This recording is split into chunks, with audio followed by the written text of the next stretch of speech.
قرآن مقدس میں کی چند آیات مبارکہ جو خطبہ نکاح میں پڑھی جاتی ہے، ان آیات مبارکہ میں جس بات کی طرف مسلمان کو توجہ دلائی گئی، خطبہ نکاح میں مسلمان کے لیے جس خیر کا حکم فرمایا گیا اور جس شر سے بچنے کا حکم فرمایا گیا، اس کی طرف ہم انشاءاللہ تعالی روشنی ڈالنے کی سعادت حاصل کرتے ہیں، تاکہ خطبہ نکاح کی برکتوں سے آج ہمارے گھروں میں جو بگاڑ، جو انتشار، جو فتنے خصوصاً ازدواجی رشتوں میں پیدا ہو رہے ہیں، ان تمام رشتوں کی بگاڑ سے بچنے کے لیے خطبہ نکاح کی اہمیت کو ہم سمجھنے کی کوشش کرتے ہیں۔ معزز سامعین اکرام، اللہ تبارک و تعالی قرآن شریف میں ارشاد فرما رہا ہے اور اس آیت مبارکہ کو خطبہ نکاح میں پڑھا جاتا ہے، یا ایھا الذین آمنوا اتقوا اللہ حق تقاتہ ولا تموتن الا وانتم مسلمون۔ اللہ تبارک و تعالی ارشاد فرما رہا ہے، اے ایمان والو، اللہ سے ڈرو جیسے اس سے ڈرنے کا حق ہے، اللہ سے ڈرو جیسے اس کے ساتھ ڈرنے کا حق ہے۔ ذرا غور کرنے والی بات ہے معزز سامعین اکرام، میں سمجھتا ہوں پوری آیات قرآن پاک میں اللہ نے چند مقامات پر اس انداز کا خطاب فرمایا، اللہ سے ڈرو۔ حالانکہ ہر جگہ آپ دیکھتے ہوں گے یا ایھا الذین آمنوا اتقوا اللہ، آمنوا اتقوا اللہ، آمنوا اتقوا اللہ، ایمان والو اللہ سے ڈرو، اللہ سے ڈرو، اللہ سے ڈرو۔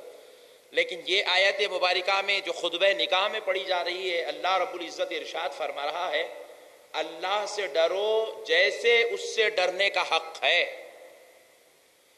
یعنی کہ بتلایا جا رہا ہے خوف کے بھی حقوق ہیں اسلام کے اندر، اللہ سے کیے ہوئے وعدوں کو نبھانے کا بھی ایک حق ہے، اللہ تبارک و تعالیٰ کے دیے ہوئے انعام اور اکرام کے استعمال کرنے کا بھی ایک طریقہ ہے۔ جیسے مثال کے طور پر اب کیسے ڈرنا چاہیے اس کی ایک مثال دیتا ہوں کہ بھائی ایک آدمی گیا، بہترین 10 لاکھ 12 لاکھ روپے پھینک دیا، گاڑی خرید لیا، بہترین گاڑی کار خرید کر لا لیا، تو اب اس کو کار کو مینٹین کرنے کے لیے وہ شخص کیا کرتا ہے، ایک ڈرائیور رکھتا ہے، پھر اس کو مینٹین کرنے کے لیے ہمیشہ اس کے پورے جو چیزوں کی ضروریات اس کے اندر ہوتی ہے اس کی پوری جو ہے پابجائی کرتا ہے، ہر چیز اس کا لحاظ رکھتا ہے، اس کے آئل کا لحاظ رکھتا ہے، ڈیزل کا لحاظ رکھتا ہے، اس کی صفائی کا لحاظ رکھتا ہے، حتیٰ کہ اس کے لیے پارکنگ کا انتظام کیا جاتا ہے تاکہ کسی قسم سے کوئی دھوپ اور بارش کی شدت اس کو کوئی نقصان نہ پہنچائے۔ انسان ایک چیز خرید رہا ہے تو اس کے لیے اتنا لحاظ رکھ رہا ہے، ایک ڈرائیور رکھتا ہے تاکہ اس کو اچھی طریقے سے چلائے، اس کو دھوئے، اس کو صاف ستھرا رکھے، اس کی جو ہے مکمل نگہداشت کرتا رہے۔ تو اب یہ گاڑی تو خرید لیا، خریدنا کمال کی بات نہیں ہے، اس کو مینٹین کرنا کمال کی بات ہے۔ تو اللہ بھی یہاں پر فرما رہا ہے، میرے بندو تو جوان ہو گیا، تیری عمر شادی کی ہو گئی، تو نکاح کے قابل ہو گیا، تو باپ بننے کے لائق ہو گیا، تیرے اندر اتنی قوت آ گئی کہ تو خود بھی کھا سکتا ہے، کسی کو کھلا بھی سکتا ہے، لے آج تیرے ماں باپ کی خواہش ہے کہ بیٹا دولہا بن جائے تو لے، میں نے تجھے دولہا تو بنا دیا۔ دولہا بننا، نکاح کے اسٹیج پہ بیٹھنا، سیرا بننا، شیروانی پہننا، گھوڑے پہ آنا، گھوڑے پہ بٹھا کے کار میں بٹھا کے کس کو لے کے چلے جانا کمال کی بات نہیں ہے۔ اب یہاں سے تیرا ایک فرض بنتا ہے، تیرے رب نے تجھ پر ایک انعام کر دیا کہ تجھے بیوی عطا کر دی، اب آخری سانس تک اس کا حق ادا کرنا کمال کی بات ہے۔ اللہ بتا رہا ہے، اللہ سے ایسے ڈر جیسے اس سے ڈرنے کا حق ہے۔ اللہ سے ڈر رہا ہے، نماز پڑھ رہا ہے، اللہ سے ڈر رہا ہے، روزے رکھ رہا ہے، اللہ سے ڈر رہا ہے، حج کو جا رہا ہے، اللہ سے ڈر رہا ہے۔ یہی اللہ سے ڈرنے کا مطلب نہیں ہے۔ بیوی اگر کوئی ایسی حرکت کر دے جس پر تیری ظلم و زیادتی کی انتہا پہنچ جائے تو ڈر اس وقت اللہ سے کہ اب تو اللہ کے اوپر تو ظلم نہیں لیکن اللہ کے دیے ہوئے انعام کے ساتھ کہیں ناشکری تو نہیں کر رہا ہے، کہیں اس کے اوپر ظلم و زیادتی تو نہیں کر رہا ہے۔ کا حق ہے ہر قدم پر، ہر سانس پر، ہر لمحے پر، ہر رات پر، ہر دن پر، ہر وقت پر تیری نظر ہو کہ کہیں کسی میں کوئی غلطی نہ ہو جائے، کہیں کوئی ناشکری نہ ہو جائے، کہیں میری وجہ سے کوئی اذیت نہ پہنچ جائے، تاکہ میرا رب مجھ سے ناراض ہو جائے۔ اللہ اکبر۔ معزز سامعین کرام، پھر اس کے بعد دیکھیں پروردگار عالم فرماتے ہیں ولا تموتن الا وانتم مسلمون، اور نہ مر، یعنی کہ خودکشی مت کرو، مرنے کی باتیں مت کرو، مرنے والی حرکتیں مت کرو، اپنے آپ کو عذاب میں ڈالنے والی خودکشی والی کوئی حرکت مت کر، الا وانتم مسلمون، اگر تم ایمان والے مسلمان ہو، سلامتی والے ہو، اسلام پسند کرنے والے ہو، تو اپنے لیے ایسی چیزوں کو پسند مت کرو۔ یہی تو بات ہے کہ لوگ جو ہے خود بھی مار لیتے ہیں اور اپنی بیویوں کو بھی جلا دیتے ہیں۔ کئی ایسے آج حادثات دنیا میں دیکھنے میں آتے ہیں، پوچھے کیا ہوا بھائی، بیوی کو مار دیا، جلا دیا، لے کے جا کے دواخانوں میں شریک کر دیے، بچوں کو زہرہ کھلا دیے، پھانسی دے دیے۔ پوچھے کیا بات ہے بھائی، آپ نے بچی کو جلا دیا، ساس جلا دی، سسر جلا دی؟ یہی بات ہے، اللہ فرما رہا ہے۔ کیوں؟ بولے اس کے باپ نے جہیز دینے کا وعدہ کیا تھا، جہیز نہیں دیا۔ بولے بچی جوابیں دیتی تھی، نعوذ باللہ گندے کام کرتی تھی، برے کام کرتی تھی، خدمت نہیں کرتی تھی، کھانا نہیں پکاتی تھی، کپڑے نہیں دھوتی تھی، اس لیے ہم نے غصے میں بحث ہوئی، بحث کے درمیان ہم نے کاڑی کھینچ کے آگ لگا دی، ہم نے اس کو پھانسی ڈال دی، ہم نے اس کو زہر کھلا دیا۔ اللہ اکبر کبیرہ۔ اللہ فرما رہا ہے یہ مسلمان کی شان نہیں ہے، یہ اللہ سے ڈرنے والے ایمان والے ایسے نہیں ہوتے۔ شریعت کو پھلاندنے والے، شریعت کو انگل کر نکل جانے والے، حدود شریعت کو توڑنے والا ایمان والا نہیں ہوتا۔ اللہ یہ حکم ایمان والوں سے کہہ رہا ہے، اے ایمان والو اللہ سے ڈرو جیسے اللہ سے ڈرنے کا حق ہے۔ تم ہر قدم پر، ہر لحاظ پر ایک دوسرے کی ازدواجی زندگی کے، بیوی کا کام ہے شوہر کی خوشی کا لحاظ رکھے، شوہر کا کام ہے بیوی کی خوشی کا لحاظ رکھے۔ تمہیں شرط دیتا ہے تمہارا پروردگار، حکم دیتا ہے، ایک شوہر کو بیوی کے نام کا انعام دے دیا اور ایک بیوی کو شوہر نام کا فضل فرما دیا۔ اب دونوں کو چاہیے ایک دوسرے کا لحاظ رکھے، ایک دوسرے کا خیال رکھے، ایک دوسرے کی تکلیفوں کا، ایک دوسرے کی اذیتوں کا، ایک دوسرے کی خوشیوں کا، ہر چیز کا لحاظ رکھے۔ کسی معاملے میں بھی کوئی ایسی بات نہ ہو جو تمہارے لیے عذاب بن جائے، اذیت کا سبب بن جائے یا دل آزاری کا سبب بن جائے، تاکہ تم موت کے ٹھکانوں تک چلے جاؤ۔ آپ دیکھتے ہیں بھائی بھائی کے جھگڑوں میں موت بہت کم ہوتی ہے، دوست دوست کے جھگڑوں میں موت کے معاملات، قتل کے معاملات بہت کم ہوتے ہیں، لیکن دو معاملات بڑے خطرناک ہیں دنیا کے اندر، اور یہ معاملات بھی جتنا ہو سکے احتیاط کرنا۔ اسی لیے اللہ نے یہاں پر موت کا ذکر فرمایا۔ دوسری جگہ اللہ نے جہاں موت کا ذکر کیا، ایک پہلی چیز ازدواجی زندگی میں یہ معاملات ہوتے ہیں۔ سنتے ہوں گے ان کی ساس نے جلا دیا بہو کو، ان کے سسر نے جلا دیا، شوہر نے جلا دیا، انہوں نے قتل کر دیا، ایسے کئی واقعات سننے میں آتے ہیں۔ دوسری جو چیز معاملات میں موت تک پہنچتی ہے وہ دولت، مال۔ فرمایا گیا یہ دو معاملات میں معاملے داری ٹھیک ٹھاک ہو، ایمانداری کے ساتھ ہو، لکھا پڑھائی کے ساتھ ہو، ہر ایک کو گواہ بنا کر رکھا جائے۔ آپ نماز کو آتے ہیں گواہ نہیں ہے، آپ حج کو جا رہے ہیں گواہ نہیں ہے، آپ زکوٰۃ دے رہے ہیں گواہ نہیں ہے، کوئی معاملہ داری کر رہے ہیں، آپ مکان خرید لیے، کوئی گواہ کی ضرورت نہیں ہے شریعت میں۔ آپ بیچ دیں میں خرید لوں، میں بیچ دوں آپ خرید لیں، دونوں کا معاملہ ہے، گواہ کی ضرورت نہیں ہے۔ غور کیجئے گا، 1 کروڑ کی پراپرٹی آپ نے بیچ دی، گواہ کی ضرورت نہیں ہے، لیکن ایک لڑکے اور لڑکی کو دولہا دلہن سے رشتے سے باندھا جا رہا ہے، اللہ کہہ رہا ہے 2 گواہ کی ضرورت ہے ورنہ نکاح نہیں ہوگا۔ ہم نے پوچھا مولا کیوں؟ تو پروردگار فرماتا اس لیے گواہ رکھو تاکہ کل کے دن ان کے اندر شیطان آ جائے، ملامت میں، بربادی میں، تباہی میں ان کو شامل کر لے، تو تاکہ گواہوں کو بیچ میں بلایا جائے اور بتایا جائے یہ بات نہیں ہوئی تھی، اس کے اوپر یہ بات اب نکالی گئی اور یہ ظلم ہو رہا ہے۔ معاملہ داری کے وقت میں یہ بات نہیں ہوئی تھی، جب پوچھا گیا تو یہ بات نہیں ہوئی تھی، جب بات ہوئی تھی تو یہ بات نہیں ہوئی تھی، گواہ بنایا جائے۔ نکاح اتنا نازک رشتہ ہے، اللہ نے اس کے لیے شریعت میں گواہ مقرر فرمائے ہیں۔ کسی کو سزا دینا ہو تو گواہ کی ضرورت ہے شریعت میں، بادشاہ کے پاس، جج کے پاس، قاضی کے پاس۔ دوسری جگہ جا گواہ مقرر کیا ہے شریعت نے تو اس نکاح کے معاملات میں کیا ہے۔ معزز سامعین اکرام، کیوں ایک بات اور پوچھ لیتے ہیں، اے اللہ یہ رشتے کے معاملات میں پروردگار آپ نے گواہ کیوں مقرر کیے؟ تو آگے والے خطبے کی دوسری آیت میں اس کا جواب اللہ دے رہا ہے، یا ایھا الذین آمنوا اتقوا اللہ وقولوا قولا سدیدا، اے ایمان والو جب بھی تم کوئی بات کرو تو سچی سچی پکی پکی بات کرو. قولاً سدیدہ، سچ کلام ہونا چاہیے، حق کلام ہونا چاہیے. نہیں، اللہ کو معلوم تھا دنیا میں ایسے بدماش بندے بھی پیدا ہو جائیں گے، ایسے شریر النفس لوگ بھی پیدا ہو جائیں گے. ایک بچی کی فوٹو بتائیں گے، دوسری بچی سے شادی کریں گے. اللہ کو معلوم تھا، اس لیے اللہ نے کہا قولاً سدیدہ، جو بات تم کہہ رہے ہو اس بات پر قائم رہو. اللہ کو معلوم تھا معاملہ داری کے وقت میں بات ایک کی جائے گی اور جب نکاح کا وقت آ جائے گا تو معاملہ دوسرا کیا جائے گا. اللہ جانتا تھا لوگ شرارتیں کریں گے. کئی ایسے معاملات بھی دیکھنے میں آئے ہیں، سہیلی کو بٹھا دیا گیا، بتا دیا گیا، سارے دادا دادی نانا نانی سارے خاندان والے دیکھ لیے، چلے گئے، بولے بچی بہت خوبصورت ہے. شادی کے دن بٹھاتے ہیں تو وہ بیچاری کالی پیلی بچی کو بٹھا دیے جس کو ان لوگوں نے دیکھا ہی نہیں تھا.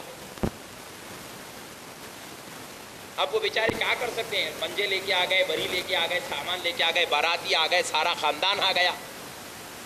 اب کون جھگڑا کرے گا، کون ذلیل و خوار ہوگا؟ معزز سامعین کرام، جب یہ معاملات ہوتے تو اللہ کہہ رہا ہے سن لو میرے بندو، تم نے یہاں اللہ کی نافرمانی کی، رسول اللہ کی نافرمانی کی، اسلام کی نافرمانی ہوئی، شریعت کے ساتھ تم نے جو ہے بے عزتی کی شریعت کی، اللہ کے حکم کو تم نے توڑ دیا. اب اللہ تعالیٰ تمہارے ہر قدم پر تمہارے لیے لعنت کے دروازے کھولتا چلا جائے گا، تمہارے اوپر ملامت کے دروازے کھول دے گا. اب اللہ کی رحمت اور اس کا خیر تمہارے پاس نہیں آئے گا. لاکھ تمہاری نمازیں ہوں گی، عبادت ہوں گی، تقویٰ ہوگا، پرہیزگاری ہوں گی، سب ہوں گی، لیکن پھر بھی اب تمہارا فضل، تمہارے رب کا فضل تمہارے پاس نہیں آئے گا. کیوں؟ تم نے اللہ سے ویسے نہیں ڈرا جیسے ڈرنے کا حق تھا. اللہ سے تم نے ویسے نہیں ڈرا جیسے ڈرنے کا حق تھا. تم نے پھر وہ بات کر دی جو موت کو قریب لانے والی ہے، جو ہلاکت اور خودکشی، جلانے مارنے والے معاملات ہیں. تم نے اپنے گندے عمل سے وہ گندگی کو تم نے اختیار کر لیا. بعض بچیوں میں عیب ہوتا ہے، ماں باپ نہیں بتاتے، اور کسی میں عیب ہونا نہ آپ کی کوئی خامی ہے نہ کسی انسان کی کوئی خامی ہے. یہ اللہ کا قانون ہے، اللہ جس کو چاہے جیسے چاہے اس شان سے پیدا کرتا ہے. معزز سامعین کرام، بعض کو ڈاکٹرز، یہاں تک بھی ہم نے ایسے بھی واقعات دیکھے، ڈاکٹرز نے مشورہ دے دیا کہ تم اس لڑکی کی شادی مت کرو، یا مشورہ دیا کہ اس لڑکے کی شادی مت کرو جس کی وجہ سے اس کی یہ معاملات بگڑنے کے چانسز، اس کی طبیعت میں یہ خرابی ہے، یہ سامنے والوں کی زندگیاں تباہ ہو سکتی ہے. لیکن نہیں سنے لوگ، ماں باپ بولے ڈاکٹر ہے بولتے رہتے ہیں، خطیباؤں کی باتوں کو غور نہیں کرتے،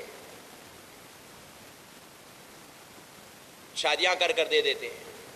چند ہی دنوں بعد جب وہ بچی ماں بننے کے لائق ہو جاتی ہے تو اس کے بوجھ اور اس کی تکالیف کو برداشت نہیں کر سکتی، اور ڈاکٹرز کے مشورے کے خلاف جب کام ہوتا ہے تو اس کا جنازہ نکل جاتا ہے. ایسے کئی سینکڑوں واقعات موجود ہیں. جمعگی کے دن ہم نے دیکھا دلہنوں کا انتقال ہو گیا، شادی کی خواہش، ماں باپ کی خواہش نے بیٹی کو موت کے گھاٹ اتار دیا. معزز سامعین کرام، آج ضروری ہے ہم قانون الہی کو پڑھیں، دستور اسلام کو پڑھیں، شریعت کو پڑھیں اور اس کے مطابق زندگی گزارنے کی کوشش کریں. اللہ تبارک و تعالیٰ آگے ارشاد فرما رہا ہے، یا ایھا الذین آمنوا اطیعوا اللہ واطیعوا الرسول، اے ایمان والو اللہ کی اطاعت کرو اور اس کے رسول کی اطاعت کرو. دیکھو تمہارا پروردگار یہ گندگیوں کو پسند نہیں کرتا. دیکھو تمہارے نبی پاک صلی اللہ تعالی علیہ وسلم نے کبھی اس جو ہے معاملہ داری میں بگاڑ کو، گندی بات کو، بری بات کو یا جھوٹ کلامی کو تمہارے نبی نے کبھی پسند نہیں کیا. جو حق کلام ہو تم اس کو اختیار کرو. بچہ 10th بھی نہیں پڑھتا، انٹر بھی پاس نہیں رہتا، ماں باپ بولتے ہیں ہمارا بچہ گریجویٹ ہے. بچہ 5,000 روپے کماتا ہے، ماں باپ کہتے ہیں 50,000 کماتا ہے، 25,000 کماتا ہے. باہر بچہ آفس بوائے کی نوکری کرتا ہے، ماں باپ کہتے ہیں انجینئر ہے، مینیجر بن کے بیٹھا ہوا ہے. اب وہ بیچارے سعودی عرب جاتے نہیں، تحقیقات کرتے نہیں. اسی لیے رب کریم نے کہا 2 گواہ کو بیچ میں رکھ لو تاکہ ان کی گندگی تمہارے سامنے آ جائے. معلوم تو کر لے کہ بھائی تم نے یہ کہا تھا کہ تمہارا بیٹا مینیجر ہے، اس بات پر ہم گواہ ہیں. شادی کے بعد پتا چلتا ہے وہ بیچارے کی تنخواہ 50,000 نہیں 8,000 روپے ہے، وہ مینیجر نہیں، وہ بیچارہ آفس بھائی کی نوکری کر رہا ہے، واچ مین کی نوکری کر رہا ہے. بڑے بایو ڈاٹا لکھتے ہیں، بناتے ہیں بچوں کے، اس کے اندر لکھتے 50,000 روپے کماتا ہے، پھر دیکھے تو کرائے کے گھر میں رہتا ہے۔ ارے 50,000 کما کے بھی کرائے کے گھر میں رہتا ہے کیا میرے بھائی؟ پھر لکھتے ہیں بچہ 25,000 روپے کماتا ہے مگر لونا پہ پھرتا ہے، پیٹرول ڈلانے پیسے نہیں ہے بیچارے کے پاس۔ یہ کہاں کی معاملے داری ہے؟ کیوں جھوٹ بولا جا رہا ہے؟ اگر کسی لڑکی بڑے باپ کی بیٹی کو لانا ہو تو بڑے بن جائیں، مگر جھوٹ بول کے کسی کو بیٹی کو لا لینا کیا کمال کی بات؟ بعد میں وہ بچی زندگی بھر اپنے ماں باپ پر ملامت کر دیا، آپ نے مجھے گڑھے میں ڈال دیا، آپ نے مجھے گڑھے میں ڈال دیا، آپ نے مجھے گڑھے میں ڈال دیا۔ آپ لوگوں نے تحقیقات نہیں کی۔ میرے اندر اتنی قابلیت ہے، میں پڑھی لکھی ہوں، حسن والی ہوں، بڑے باپ کی بیٹی ہوں، خاندان والی ہوں، قبیلے والی ہوں، اور آپ نے مجھے جاہلوں کے جنگل میں پھینک دیا، وہاں کوئی پڑھا لکھا نہیں ہے۔ آپ نے کہا لڑکا گریجویٹ ہے، جبکہ وہ بیچارہ 10th کلاس بھی پاس نہیں ہے۔ آج زندگیاں ایسے تباہ ہو رہی ہیں۔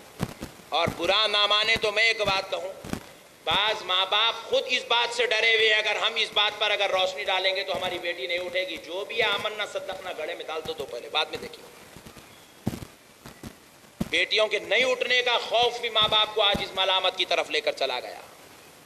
یاد رکھے میرے بھائی، آج تک دنیا میں نہ کوئی بیٹی بیٹھی ہے نہ کبھی بیٹھے گی۔ ہر بیٹی کی شادی کرنا اللہ کی ذمہ داری ہے۔ کوئی باپ کوئی ماں کسی کی شادی نہیں کرتا۔ خدا کی قسم اپنی ہر بندی کی شادی اپنا پروردگار کرتا ہے، اللہ شادی کرتا ہے، اللہ اس کے جوڑے کا انتظام کرتا ہے۔ کوشش کرنا ماں باپ کا کام ہے، دعا کرنا بزرگوں کا کام ہے، مقدرات لکھنا یہ اللہ کا کام ہے۔ اور اللہ کبھی کسی کو دنیا میں ننگا نہیں رکھتا۔ اللہ کے اوپر اتنا بھروسہ رکھو میرے بھائی، اللہ کبھی کسی کو دنیا میں ننگا نہیں رکھتا، اللہ کبھی کسی کو دنیا میں بھوکا نہیں رکھتا، اللہ کبھی کسی کو دنیا میں بے جوڑا نہیں رکھتا۔ ہر ایک کا جوڑا اللہ نے مقرر کیا ہے، ہر ایک کا جوڑا مقرر ہے۔ اللہ بے جوڑا کسی کو نہیں رکھتا، اللہ بھوکا پیاسا کسی کو نہیں رکھتا۔ پانی کا قحط پڑ جائے، پوری زمین سوکھ جائے، خدا کی قسم پھر بھی مسلمان کا یہ ایمان ہے، اللہ برابر کھلائے گا اور کھلاتا بھی ہے، برابر اللہ کھلاتا بھی ہے کھلائے گا۔ یہ مسلمان کا ایمان ہے۔ اللہ کسی کو بھوکا نہیں رکھتا، اللہ کسی کو بے شادی نہیں رکھتا۔ یہ الگ بات ہے کسی کی 25 میں ہو، کسی کی 22 میں ہو، تو کسی کی 40 میں صحیح، کسی کی 55 میں صحیح، مگر ہوتی ضرور ہے۔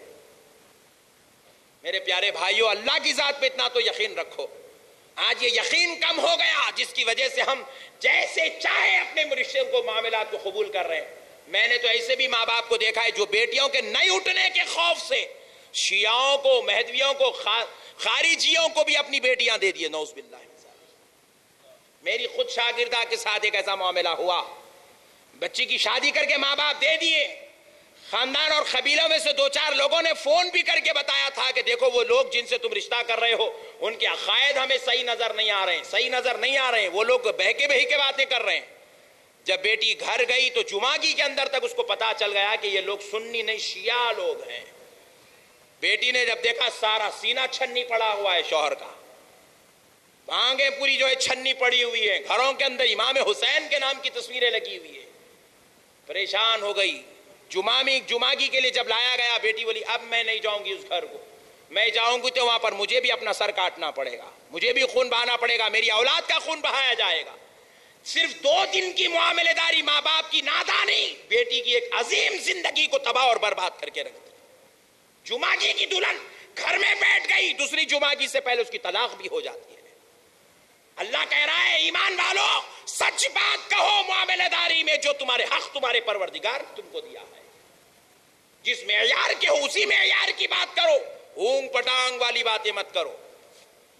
اکثر لوگ ہوتے کہتے ہیں ماشاءاللہ ہم نے وہ فلاں لڑکے سے رشتہ ہوا، فلاں لڑکی سے رشتہ ہوا، بہت اخلاق والے، بہت اچھے، بہت نیک لوگ ہیں، بہت اچھے لوگ ہیں، ایسی تعریفیں ہوتی ہے۔ میں کہتا ہوں ابھی تعریفیں مت کرو، ذرا شادی ہو جانے دو، اتنی بے صبری بھی مت کرو۔ یہ رسم اور شادی کے درمیان کا جو پیریڈ ہے یہ تحقیقات کا ہے، یہ تعریفاں کرنے کا پیریڈ نہیں ہے۔ اب تو 4 دن میں، 15 دن میں، 2 مہینے میں، 6 مہینے میں، برتھ ڈے کو، عید کو، رانوں کے ساتھ ملاقات ہوتی تو سب اچھا ہی دکھتا نہیں۔ شادی سے پہلے ران جاتی ہے سسرال کو، سمداوے کو، شادی کے بعد بوٹی بھی جانا پسند نہیں کرتی. اتنے برے حالات چلتے ہیں. کیوں؟ شادی سے پہلے تو ایسا نقشہ کھینچے تھے, محسوس ہو رہا تھا انڈیا کا پرائم منسٹر انہی ہے.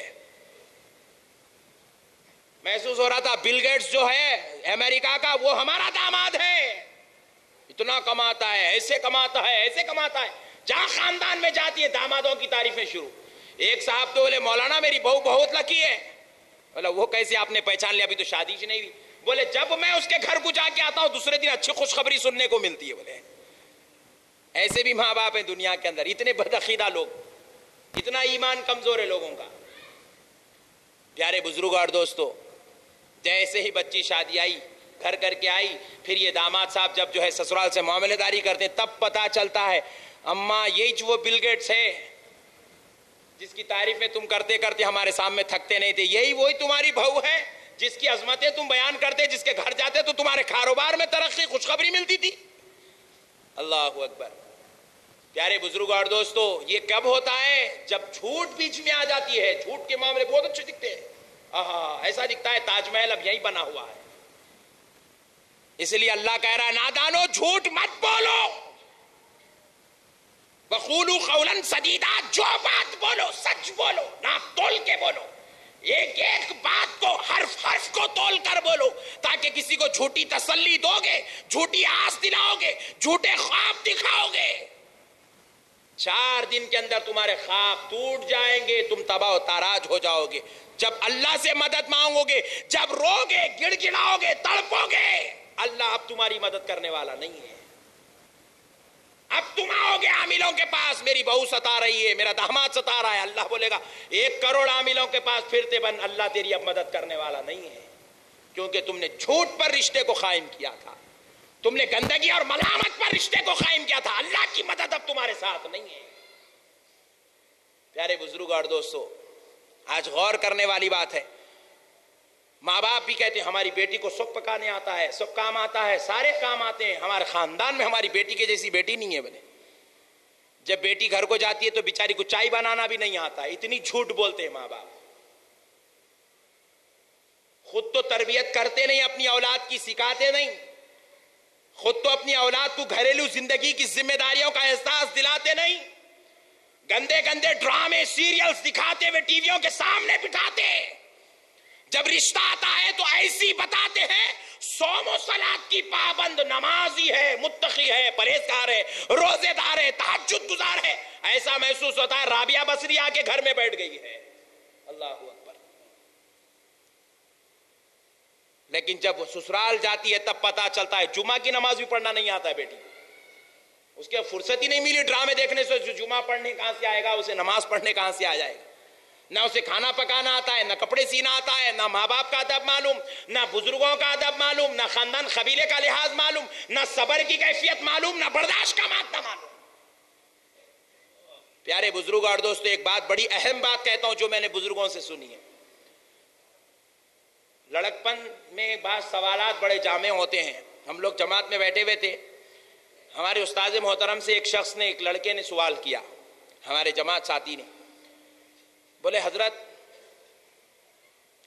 کما کر لانا, باہر جانا, محنت کرنا, مزدوری کرنا, گھمپے اٹھانا, دن بھر کار چلانا, ساری صعوبتیں برداشت کرنا, ساری تکالیف برداشت کرنا, باہر کی ساری مصیبتیں مرد آدمی کے اوپر ہے. اور عورت کے اگر کسی کے گھر میں اے سی ہے, ایئر کولر ہے, تو عورت مست ٹھنڈک میں بیٹھی ہوئی, ایئر کولر میں بیٹھی ہوئی, اے سی میں بیٹھی ہوئی ہے, ٹی وی بھی ہے, بس چولہے سے ہال میں, ہال سے چولہے میں, چولہے سے کمرے میں, کمرے سے ہال میں, اتنا ہی اس کا چلنا, دوسری کوئی مصیبت اس کو نہیں ہے. آخر بات کیا ہے؟ پھر جب احادیث میں دیکھا جاتا ہے تو مرتبہ عورت کا ہی بڑا ہے, مرتبہ عورت ہی کو بلند دیا جا رہا ہے, عورت ہی کی عظمت گائی جا رہی ہے. ہر جگہ عورت کو بلند و بالا مرتبہ دیا گیا. ہر ولی پیدا ہو رہا ہے ماں کے پیٹ سے, نبی پیدا ہو رہا ہے ماں کے پیٹ سے, حافظ قرآن ماں کے پیٹ سے. اتنا بڑا مرتبہ عورت کو دیا گیا, جبکہ تکلیف میں مرد آدمی زیادہ ہے, چاہے دینی اعتبار سے ہو چاہے دنیاوی اعتبار سے ہو. عورت بغیر محرم کے حج نہیں کر سکتی, مرد آدمی اکیلا بھی حج کر سکتا ہے. عورت کو گھر میں نماز پڑھنے کی اجازت دی گئی, آسانی ہے, وہیں وضو کر لیے, وہیں نماز پڑھ لیے, بیٹھے رہے. مرد آدمی کو وضو کرنا ہے, آدھا کلومیٹر 1 کلومیٹر پیدل جا کے نماز پڑھنا ہے, یہ تکلیف مرد کے اوپر ہے. پوچھا گیا آخر اتنی آسانی عورت کو کیوں دی گئی؟ پھر ثواب اتنا زیادہ کیوں دیا گیا؟ اتنی آسانیاں جتنی ہیں پھر ثواب بھی اتنا زیادہ ہے، کیا بات ہے؟ تو استاد محترم علامہ سید شاہ طاہر رضوی القادری صاحب قبلہ رحمت اللہ علیہ ارشاد فرمائے تھے، دیکھو بابا، عورت کو اللہ تبارک و تعالیٰ نے صبر اور برداشت کے لیے پیدا کیا. کہہ دو ذرا سبحان اللہ. آج ہماری بیٹی کو ہم سب پڑھا دیے، ڈگری بنا دیے، ڈاکٹر بنا دیے، انجینئر بنا دیے، صبر والی تعلیم نہیں دیے، برداشت والی تعلیم نہیں دیے. ہم نے پوچھا بھائی آخر عورت کیا صبر کرتی ہے؟ تو بولے جب شوہر باہر سے غصے کے ساتھ آتا ہے تو شوہر کو برداشت کرتی ہے، شوہر کی تکلیف ہو تو بیوی برداشت کرتی ہے، ساس سسر کی طرف سے کبھی بیماری یا بڑھاپے کی وجہ سے ظلم ہوتا ہے، بہو بن کے وہ برداشت کرتی ہے، بیٹا پیدا ہوتا ہے تو ماں بن کے برداشت کرتی ہے، پھر اس کے بعد اولاد نافرمان ہوتی ہے تو وہ اپنا جگر تھام کے اولاد کی تکلیفوں کو برداشت کرتی ہے، جب وہ بہن بنتی ہے تو بھائیوں کے کام کے بوجھ کو برداشت کرتی ہے. اللہ نے صرف برداشت اور صبر کی وجہ سے اپنی عبادت کم کر دیا، ثواب اضافہ کر دیا، کیونکہ وہ اللہ کے بندوں کو برداشت کر رہی ہے. آج ہماری بیٹی کے اندر برداشت کا مادہ کہاں رہا؟ آپ بتائیے ذرا. شوہر کہہ دے کہ میرے دو دوست آ رہے ہیں، ذرا آپ کھانا باہر کھلا لو جی، لے کے جاؤ یہاں سے. خالہ جان آنے والی ہیں، خالو آنے والے، ماموں آنے والے، پھوپھو آنے والی، جو کرنا ہے باہر سے کر لو، بعد میں میرے کو نہیں بولنا ہے پکانے کے لیے. ہوتا کہ نہیں ہوتا میرے بھائی؟ آپ برا مت مانو، یہ آپ کی نہیں، یہ ماں باپ کی گندی تربیت کا نتیجہ ہے. ماں باپ نے اپنی اولاد کو صبر کا مادہ نہیں سکھایا. جس چولہے میں خدمت کی وجہ سے عورت کو ثواب زیادہ ملا، جو چولہے میں انہیں لوگوں کو پکا کر کھلاتی ہے، وہ کھلانے کی وجہ سے اللہ نے اس کو جو برداشت اور صبر کی وجہ سے اللہ نے اس کے لیے مسجد کو جانے آنے تک کی تکلیف نہیں دی. آج وہ عورت وہ کام بھی کرنے کے لیے تیار نہیں ہے کیونکہ تربیت غلط ہو رہی ہے. آج اس بیٹی کو صبر کا مادہ نہیں دیا گیا، آج اس بیٹی کو برداشت کا مادہ نہیں سکھایا جا رہا ہے. جبکہ حدیث پاک ہے، پیارے مصطفیٰ فرماتے ہیں مرد آدمی میں صبر 10% ہوتا ہے، برداشت کا مادہ 10% ہوتا ہے، اور عورت میں 90% اللہ نے صبر اور برداشت رکھی ہے. کتنے فیصد؟ 90% اللہ نے صبر اور برداشت کا مادہ عورت میں رکھا ہے. آپ کو اگر کوئی مثال کے طور پر بیوی کا بھائی ہو، آپ کو اگر ایک کہہ دے تو دوسرے جملے میں آپ رشتہ توڑ لیں گے. سگا بھائی بول دے تو سگے بھائی سے رشتہ ختم، میرا بھائی چچیرا بھائی بول دے تو اس سے رشتہ ختم، دوست برا بول دے تو دوست سے دوستی ختم، بڑا بزرگ کچھ بول دے تو بڑے بزرگ کے ادب ختم، تعظیم ختم، احترام ختم. لیکن عورت ہے کسی سے رشتہ ختم نہیں کر سکتی. کر سکتی ہے؟ نہ شوہر سے رشتہ توڑ سکتی، نہ ساس سے توڑ سکتی، نہ ننند سے توڑ سکتی، نہ دیور سے توڑ سکتی، نہ بھاوجوں سے رشتہ توڑ سکتی ہے، نہ بیٹے سے رشتہ توڑ سکتی ہے، نہ بیٹی سے رشتہ توڑ سکتی ہے. باپ ہے بیٹے کو آنکھ کر سکتا ہے، ماں ہے آنکھ نہیں کر سکتی. اللہ نے صبر کا مادہ اس کو دیا، برداشت کا مادہ اس کو دیا. کہا اب تجھے یہ حق نہیں ہے کہ تو کسی سے رشتہ توڑے، کیونکہ تیرے رب نے تجھے برداشت کی کیفیت دی ہے. رشتے توڑنا عورت کا کام نہیں ہے. آج غلط تربیت آج اولاد کی زندگیوں کو تباہ وہ تاراج کر رہی ہے. ایک بیٹا ہو گیا طلاق ہو گئی، 2 بیٹے ہو گئے طلاق ہو گئی، 3 بیٹیاں ہوئی طلاق ہو گئی. آج ہماری بیٹیاں گھروں میں بیٹھی ہوئی ہیں. صرف اس کی گندگی ساری وجہ برا نہ مانے ماں باپ کی غلط تربیت ہے. جس دن ماں باپ اپنی اولاد کی تربیت سنت مصطفیٰ اور اخلاق مصطفیٰ، کردار مصطفیٰ اور شریعت مطہرہ کے مطابق کریں گے، انشاءاللہ خدا کی قسم آپ دیکھیں گے ایسی ماں بن کر جب بیٹی کسی گھر میں جائے گی بہو بن کر، اللہ اس کو جب ماں بنائے گا تو اس کے پیٹ سے اولیاء اللہ جنم لینا شروع ہو جائیں گے. علماء حفاظ اس کے پیٹ سے جنم لیں گے کیونکہ اس کی ماں نے اس کی صحیح تربیت فرمائی تھی. رسول اللہ صلی اللہ علیہ وسلم جب سیدہ فاطمہ کو اپنے گھر سے روانہ کر رہے تھے، سوچو کیا نبی کے اخلاق کے تربیت میں کوئی کمی تھی؟ نہیں تھی. مگر پیارے مصطفیٰ جب اپنی بیٹی کو گھر سے ودا کر رہے تھے، آقا نے فرمایا بیٹی جس طرح تم اپنے باپ کی شکایت نہیں کرتی اسی طرح اپنے شوہر کی شکایت بھی مت کرنا۔ اللہ اللہ، قربان جاؤ۔ حضرت علی کو بلا کر فرمایا اے علی، جس طرح تم اپنی بہن پر اپنی ماں پر ظلم کرنا، اذیت دینا، تکلیف دینا گوارا نہیں کرتے، ویسی اپنی بیوی کو بھی تکلیف دینا کبھی گوارا نہ کرنا۔ ان کو کہہ رہے تکلیف نہ دینا اور بیٹی کو کہہ رہے ہیں کبھی شکایت نہ کرنا۔ یہ دو چیزیں اگر زندگی میں سے نکل جائے تو پھر اولیاء اللہ کا خاندان پیدا ہو جاتا ہے۔ یہ معاملات آج سمجھنے کی ضرورت ہے میرے بھائی۔ آج ہم یہ گندگیوں کو، ہم نے قرآن حدیث کو چھوڑ دیا۔ اللہ رب العزت ارشاد فرما رہا ہے، خطبے کی آیت ہے، یصلح لکم اعمالکم، اللہ تبارک و تعالی پھر تمہارے اعمال کو درست کر دے گا، ویغفر لکم ذنوبکم، اور پھر وہ تمہارے سارے گناہوں کو معاف کر دے گا۔ اللہ کہہ رہا ہے تم سچ بول کر سچائی سے رشتہ کرو، دیکھو تمہارا پروردگار کتنا غفور الرحیم ہے، تمہارے سارے گناہوں کو معاف فرما دے گا۔ اچھی معاملے داری پر بھی فضل کا اعلان ہو رہا ہے، نیکی کا اعلان ہو رہا ہے۔ اللہ کہہ رہا ہے اچھی معاملے داری کرنا، سچ سچ ساری باتیں بتا دینا، اگر عیب ہو تو وہ بھی بتا دینا، خامی ہو تو وہ بھی بتا دینا، اگر نہیں بتا سکتے ہو تو کم سے کم جھوٹ تو نہیں بولنا۔ اگر تم سچائی کے ساتھ معاملہ کرو گے تو سنو، یہ معاملہ تمہارے لیے عبادت کا درجہ بنا دیا جائے گا اور تمہارے لیے گناہوں کو معاف کرنے والا عمل کیا جائے گا، فضل کیا جائے گا۔ وَمَن يُطِعِ اللَّهَ وَرَسُولَهُ فَقَدْ فَازَ فَوْزًا عَظِيمًا، اللہ کہہ رہا ہے جو لوگ اللہ اور اس کے رسول کی اطاعت کرتے ہیں اللہ تعالیٰ ان کو کامیابی سے سرفراز فرماتا ہے۔ ان کی زندگی اب جھگڑالو نہیں بنتی، ان کی زندگیوں میں انتشار، ٹینشن نہیں ہوتا، ان کی زندگیوں میں بلائیاں، بیماریاں، مصیبتیں، عذاب، پریشانیاں نہیں ہوتی۔ اللہ ان کو ایسی کامیابی دیتا ہے کہ ان کے پروردگار کا ان پر فضل ہوتا ہے، رحمت ہوتی ہے، اولاد بھی نیک نکلتی ہے، اور وہ جہاں جاتے ہیں عزت کے دروازے کھول دیے جاتے ہیں، ان کے گھروں میں رزق کشادہ کر دی جاتی ہے، ان کے لیے رحمت فضل کے دروازے کھول دیے جاتے ہیں، اور اللہ ان کی عمریں دراز کرتا ہے، محتاجی سے، فقیری سے، غربت سے اللہ ان کی حفاظت فرماتا ہے۔ اللہ ان کو کامیابی دیتا ہے جو لوگ نیک معاملے داری کرتے ہیں، سچائی کے ساتھ، ایمانداری کے ساتھ معاملے داری کرتے ہیں۔ کوشش کریں گے بھائی انشاءاللہ۔ سب سے پہلے فوٹوگرافر کے پاس گئے تو ذرا سنبھل کے جانا، یہ آج کل کے فوٹوگرافر کو بھی اللہ کے پاس بہت بڑا عذاب ہوں گا۔ بچیاں کالی پیلی رہتے، ایسی بہترین فوٹو کھینچ رہا ہے، ارے یہ کہاں سے لائے رے بھائی، ڈپلیکیٹ ٹیکنالوجی، تو خدا کی قدرت کو بدلنے کی کوشش کر رہا ہے نادان۔ فوٹوਆਂ دیکھتے کہ ماں باپ فلیٹ ہو گئے، کہاں سے آئی، ارے بچہ دیکھو اتنا اسمارٹ ہے، ایسے ایسے۔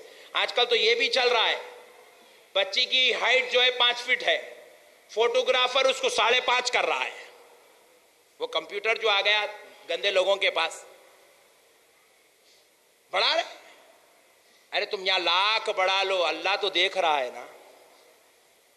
تم لاکھ جھوٹ بول کر، گندگی کر کے، غلاظت کر کے رشتے جما لو، اللہ کہہ رہا ہے اگر رشتہ تو تیری گندگی سے جمائے گا تو میں تیری مدد نہیں کروں گا۔ تو اگر میری ذات پہ بھروسہ رکھ کے جما کے تو دیکھ میں کیسے فضل کے دروازے تیرے لیے کھول دیتا ہوں۔ کیا فوٹوگرافر پہ بھروسہ، کہیں کے فوٹو کیا لگائے میرے بھائی، کہیں کی جھوٹی بایو ڈاٹا بنا رہے ہیں، کہیں کے جھوٹے وعدے کر رہے ہیں۔ اب ایک بات آخری سن لے انشاءاللہ، جمعہ کا وقت، آخری بات سن لے، معافی چاہتا ہوں تھوڑا لیٹ ہو رہی۔ ایک صاحب کو بولے مہر کتنا ہے، دولہے کو بٹھائے، مہر کتنا ہے، قاضی صاحب پوچھے، انہیں پوچھا یہ کیا ہے بابا، نئی بات پوچھ رہے ہیں قاضی صاحب، اس کو شادی کرا رہے، وہ دیوانے دولہے کو مہر کیا چیزیں نہیں معلوم، نہیں اس کو گاڑی دیے ہاتھ میں، بریک کدھر ہے نہیں معلوم، ریس کدھر کرنا نہیں معلوم، بول رہے چلا، مر جاتا نہیں تو کس کو تو بھی مار تو بھی دیتا، اس کو مہر کیا چیزیں نہیں معلوم، دونا بنا کے بٹھا دیے اس کو۔ پھر مہر کی رقم معجل کس کو کہتے ہیں، معجل کس کو کہتے ہیں وہ بھی نہیں معلوم بیچارے کو۔ یہ سمجھ رہا ہے مہر دینا ہے، اب لکھا دے، بولے بعد میں دیتے، بول میاں کچھ بھی لکھ دے، 5,000 10,000 کیا تو بھی دال ماں بولے ہیں۔ کس کے لیے مہر ہوتی ہے؟ مہر کس چیز کا نام ہے؟ مہر کیوں ادا کی جاتی ہے نہیں معلوم۔ شادی ہو رہی ہے، لعنت ہے ایسی شادیوں پر جو یہ معلومات بھی نہیں رکھ کے شادی کی جاتی ہے۔ آپ بھی 8 دن تک سوچتے رہو، دوستوں سے پوچھو، بزرگوں سے پوچھو، امام صاحب سے پوچھو، قاضی صاحب سے پوچھو، مہر ہے کیا چیز؟ انشاءاللہ آئندہ جمعہ میں گفتگو کریں گے۔ اللہ تعالیٰ سے دعا ہے پروردگار پیارے نبی کے صدقے طفیل سے مولا ہم سب کو تیرے حبیب پاک کا صدقہ عطا فرما، ہم کو بلاؤں، بیماریوں، مصیبتوں، پریشانیوں، رنج و علم سے محفوظ فرما، تیرے نبی کے چاہنے والے عاشقوں، دیوانوں، غلاموں میں ہم کو شامل فرما دے۔ اے اللہ جو خطائیں لغزشیں ہم سے رشتہ داریوں میں، معاملے داریوں میں، بات چیت میں ہو گئی، مولا تیرے حبیب کے صدقے معاف فرما دے۔ آئندہ ہر معاملے میں میرے مولا ہم کو حفاظت کے ساتھ رہنے کی توفیق عطا فرما۔ اے اللہ ہم کو ہر بلا، بیماری، مصیبت، پریشانی، رنج و علم سے ہماری حفاظت فرما۔